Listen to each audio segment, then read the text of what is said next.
Good night. And always remember, that's life.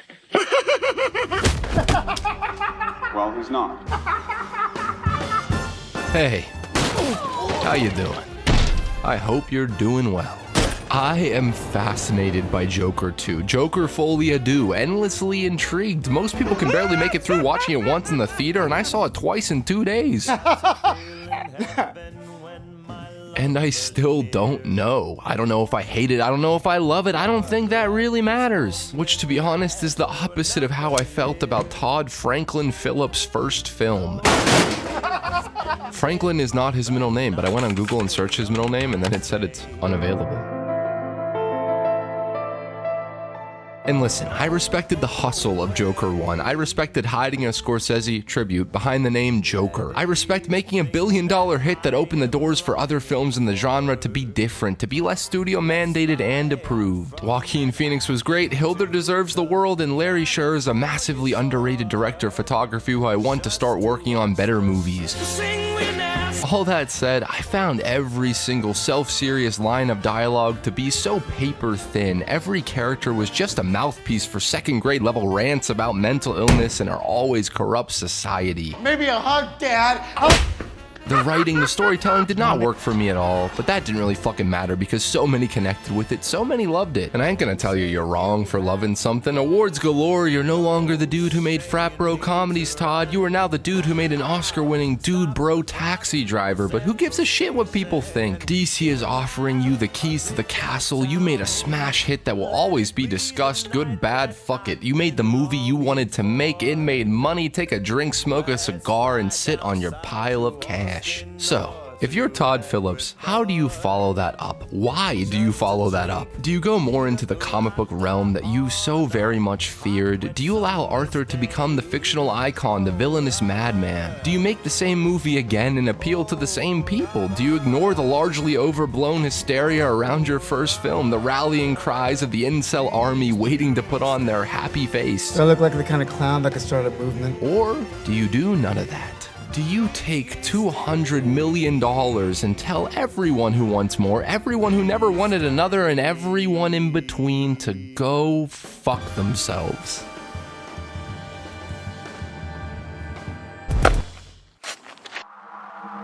Listen. Do you really care? You don't. I don't know if I've ever seen a movie this expensive, this massively produced, take this big a swing. Joker 2 is not a movie for anyone. If you like the first film, you will most likely hate this, and that's the point. If you did not like the first film, you might find it funny how it very much seems like Todd Phillips also did not like his first film, which begs the question, what does Todd Phillips like? Tell me your secrets, Todd. Tell me. Would you like a foot massage? Joker 2 is 2 hours that feels like 4 long, slow hours of Todd purposely upsetting, trolling everyone. It's a beautifully shot, well-acted humiliation, masturbation ritual. I've never seen someone hate their own success as much as Todd Phillips seemingly does. Every choice made here is so deliberately, purposefully angry. You like The Uprising, you like a broken man turning mad and sticking it to the man? Well, fuck you. Here's a courtroom musical where Arthur barely speaks and is beat, sexually assaulted, and mumbling for 90% of the runtime. You thought he would do some Joker shit? Lol, you're a fucking dork. You like comic books? Well, fuck you too. Those are stupid. Harley will be called Lee even though her actual name in this film is still Harleen Quinzel. Harvey Dent, he's an emotionless corporate lawyer trying to take down Arthur, who also gets his face half scarred even though Todd Phillips would never dare to make a comic book movie because comic books can't be this deep, right? That we won't werewolf and go wild. You finished? The media fabricated fear of an incel uprising. Yeah, that was fucking stupid, but I'm going to make an entire movie about how stupid that is. I'm going to spend $200 million telling every single person who identified with Arthur that they are a bunch of actual basement-dwelling losers. Arthur is just a pathetic, abused narcissist with a low IQ who I will spend 2 hours calling an unfunny virgin in excruciating detail. Poor, low IQ Arthur Fleck. That's what you called me on the show, a joker. I'm going to make this film that my hardcore fan base would never ever want to watch. An artsy, slow burn, twisted love story because there's nothing my fans fear more than women. Now listen, I doubt Todd is actually that spiteful, but Joker 2 certainly feels like it was made out of spite. My question is, should that spite be directed at the audience? Who's to blame?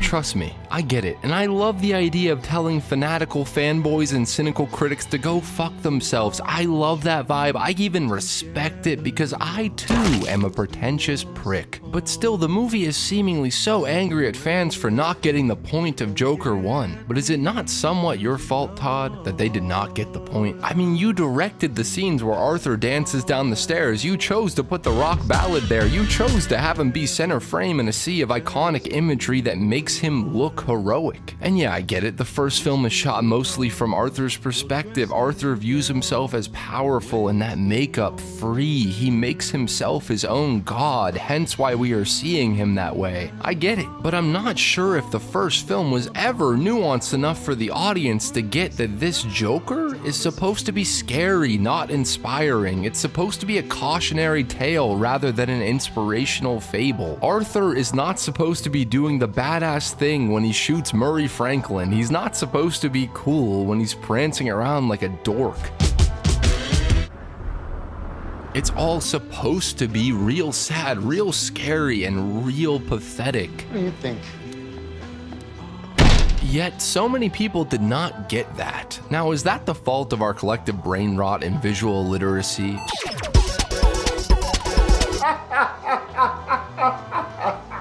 Todd seems to think so. Or is it just because Phillips as a storyteller did not convey, perhaps didn't even fully know what he wanted to say? I don't believe in anything. That's right, Murray. I'm not political. I'm just trying to make people laugh. Perhaps it's both. Does Todd view his own work, his first film, as a shitty TV movie that Arthur desperately wants to be good? Or is it just a throwaway condemnation as to not seem so up their own asses? Was that also a comment about the success of the original movie? And No, that was more a comment on, at least in the States, our fascination with, sensationalism and taking something and turning it into product, taking a horrific event and turning it into product. Yeah, I would say that movie probably was bad.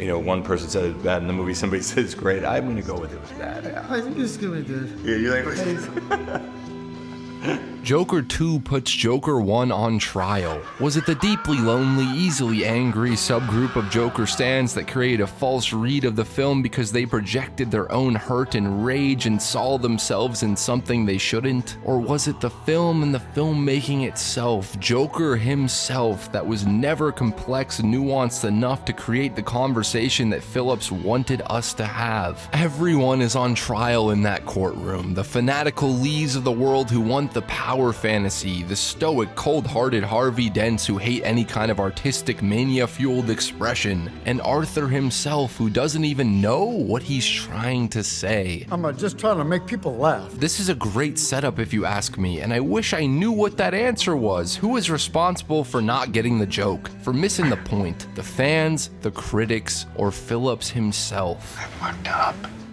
and did some bad shit. Our folie à deux, our shared madness is with Todd himself. Too bad the film never really answers that, because just when you think there might be some kind of interesting takeaway, a conclusive take, Is nothing but a comedy. a bomb explodes in the middle of it, so Arthur can run away from some frat bro Joker fans, and Phillips can once again tell you that you're a loser for wanting to see Joker actually be the Joker. But let's be honest here, alright? Joker was never about the Joker. Joker's a bad Joker movie, video essay.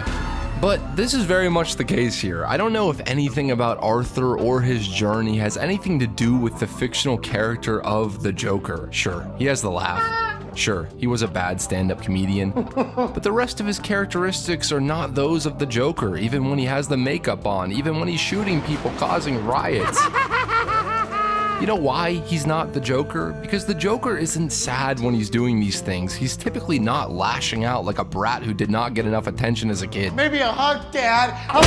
Of course, there's always room for new and interesting ideas, but out of all the clowns we've ever seen brought to the screen, Arthur is about the furthest removed from what we have read, watched, and expected. The Joker is chaos incarnate, a demon who laughs not because of some debilitating condition, but because his mind is so far removed from any sense of right or wrong. The Joker does not care about being loved, and that's all Arthur cares about. The Joker lacks empathy. The final nail in Arthur's not being the Joker coffin is him showcasing a clear regret, a clear empathy for Gary Puddles. You were the only one at work who never made fun of me. Do you people call it miniature golf, or is it just golf to you?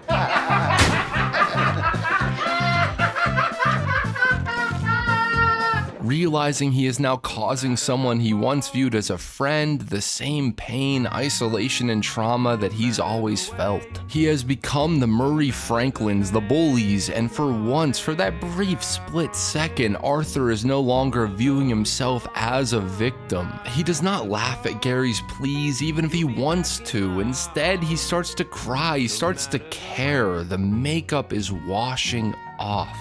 And I think too many people thought that Joker 2 would have him, actually act like the guy you paid money to see. I think that most people assume that sad boy Arthur by the end of the first film was on his way to becoming the agent of chaos, and this film would allow him to fully evolve into the icon. I don't really think you can blame those people. I don't think you can be mad at them for wanting to see an iconic character, and yet Todd seems to be. I mean, at the end of Folie à Deux, Arthur proclaims that there is no Joker, there never was. You're not going to see him give another angry rant. It's all been an act, a performance, an unfunny joke used to hide a deeply broken, self-pitying man-child.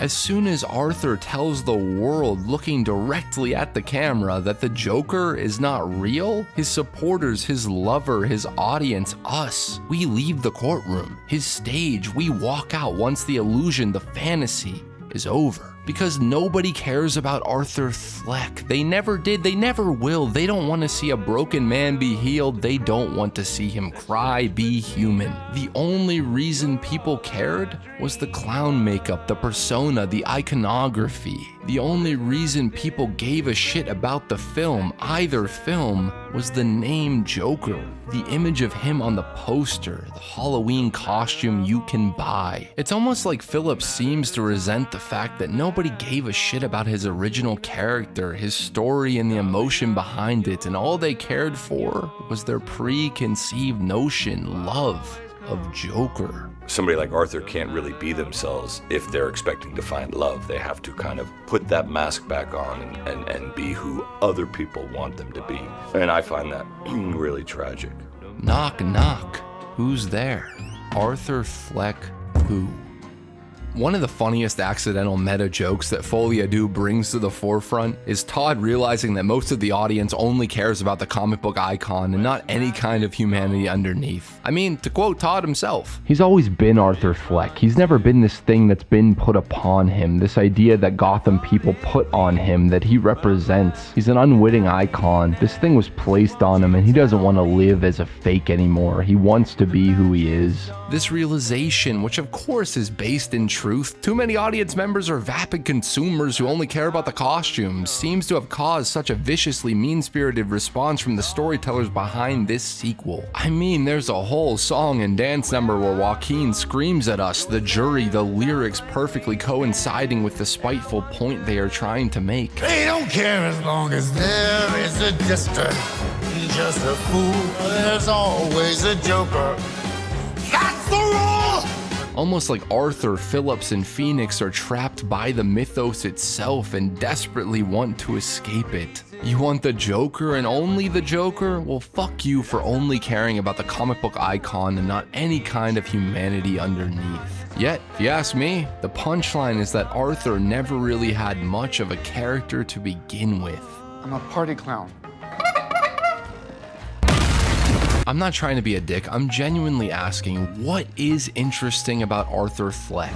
What? The fact that he's depressed, every single comic book character is depressed and should probably go to therapy. The fact that he has an abusive mother that he takes care of despite the abuse, desperately trying to grasp at any kind of love or validation. Just about every single murderous, soon-to-be villain killer started out as an abused victim with mommy issues. It's a fucking comedy. To me, Arthur was a cardboard cutout of a traumatized man with the depth of a thin slice of Wonder Bread. I haven't been happy 1 minute of my entire fucking life. The only difference between him and 1,000 other dark, twisted, tortured film characters is that he had a clown kink. A clown thing? And instead of trying to give him more depth, Joker 2 just does a big old, yeah, of course, he's not that deep, he's not that complex. That's the joke. He's not different, special. In fact, he's just another entitled, narcissistic child who believes in his own mediocrity. And like, I could get behind that if that was indeed the point. But here's the joke. No character in either of Phillips' films are anything more than a mouthpiece for his writing. All of you, the system that knows so much, you decide what's right or wrong the same way that you decide what's funny or not. These characters don't have any personality outside of what they can say or do to get Todd's themes and points across. Across both films, we have a generic abusive mother, a Trump insert, a cold, uncaring therapist, a pretty girl, a bunch of scummy middle-aged losers who also happen to be generic, a generic police detective, a generic talk show host, a generic lawyer, and a group of generic abusive prison guards, generic Arkham patients, and a generic underdeveloped Joker stan whose only backstory we get told in exposition dumps. When I first saw Joker, the whole time I was watching, I kept thinking, I hope this guy blows his brains out.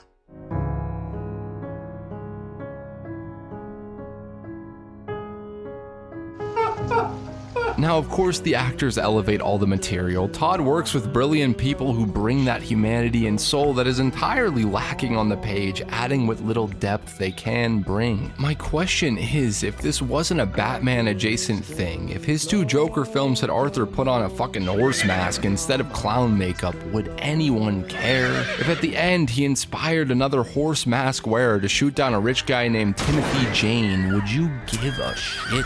Would these stories stand out at all for doing something, anything original? I don't think so. Outside the aesthetics, outside Lauren Scher's cinematography, the beautiful production design of Arkham, of 70s New York Gotham, outside of Hilder's music, strip all that away, would you care about any of these people on the page? Knock, knock. Who's there? Be honest. Would you even bother to answer the door? It wasn't like, oh, I want to make a Joker movie. It was really came from like, how do you make a great character study and get people to want to see it? I'm sure Phillips would never be caught dead consuming other Batman media, but all the revolutionary, profound ideas he seems to think he has about the mythos have been done better before. You finished? Harley being the one who manipulates the Joker, tries to get him to be a more murderous and outlandish version of himself. Telltale Batman did this wonderfully. Joker not being a name, but an idea, an inspiration that other losers, lunatics can latch on to. The absurd and abandoned can adopt. Gotham Season 2 did this with flying colors. Your legacy will be death and madness. And as an off note, I'm convinced the original ending, or one of the 1,000 they probably shot, since Phoenix and him tend to toss away the script pages and spend millions of dollars on a bunch of different shit. Good on them, by the way. Shit, I'd want to do the exact same thing. Had Lee kill Arthur. And thematically, it makes so much sense. She's about to kill herself in his old apartment, but instead shoots him on the very stairs he made his throne. Another heartbroken, self-centered, self-pitying nobody lashing out at the one they once idealized. I mean, they even left the cut back to The Dream, their song where she shoots him. They intercut that as he bleeds out on the floor of Arkham. To me, it's clear that everything was building to her killing Arthur on the stairs. The cycle of trauma and violence continues with Lee and not some other fanatic that could one day, maybe, be a Joker. I like that a lot more, not that it matters, because this isn't a movie made for anyone other than Todd and Joaquin, which, you know what? That's cool, man. We don't get $200 million movies made for the artist. Usually it's always diluted for the audience. You guys are so screwed now! Writing this video is going to make me become the Joker. A Joker. Do you remember? And here's where contrarian high cuck films comes back. I definitely enjoy Joker 2 more than Joker 1. Because I liked her, I loved her! I think Joker 2 somehow is far more original, far more creative, and takes far more actual risks and doesn't just spew over the top edgy platitudes about mental illness. If you're not doing a King of Comedy and Taxi Driver tribute, what else is there to do other than throw every single wacky way to say fuck you at the wall and see what shit-flung middle finger sticks? The cartoon in the beginning, while still being typically on the nose, was a genuine joy to watch. I was laughing my ass off. I absolutely love Brendan Gleeson's Arkham Guard. Somehow I think he might have more depth and personality than just about any other character in this world. And I love Gaga's performance. Even if the writing is classically undercooked, she's elevating the whole thing with the almost predatory like adoration she has of a very sick man. I don't feel the disappointment so many others do because I wasn't enthralled by the first film. I still and will always believe as the genre most likely will continue to devolve, Phillips taking the studio's money and tricking the general public into watching high-budget attempts at a character study, some kind of art film, is a genuine miracle. I think we will look back at both these in 20 years and be like, yo, what the fuck was that? How did he get away with that? And I can't help but respect the balls of Todd for telling everyone, including himself, to fuck off and doing that in a visually beautiful way. No matter what, Todd is winning, man, and smiling while he sits on his truckload of cash. People ranting about how much they hate this movie, joke's on you, that's the point. People walking out of the theater, joke's on you, that's the point. The film bombing harder than fucking Morbius at the box office, joke's on you, you're proving the point. What exactly is that joke? I've spent the entire video trying to decipher what exactly that could be, all the things that it is. But maybe the final punchline in the great words of a now deceased and soon to be forgotten Arthur Fleck. You wouldn't get it. And I think I can live with that.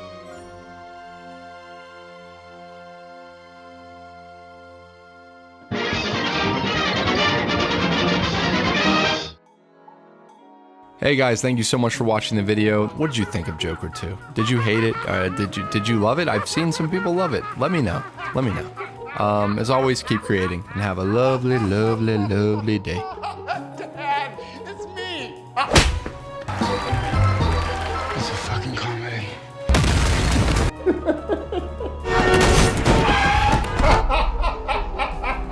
Can you introduce me as Joker? Werewolf and go wild!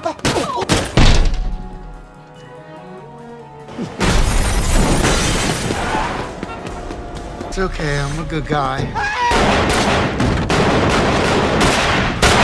And always remember, that's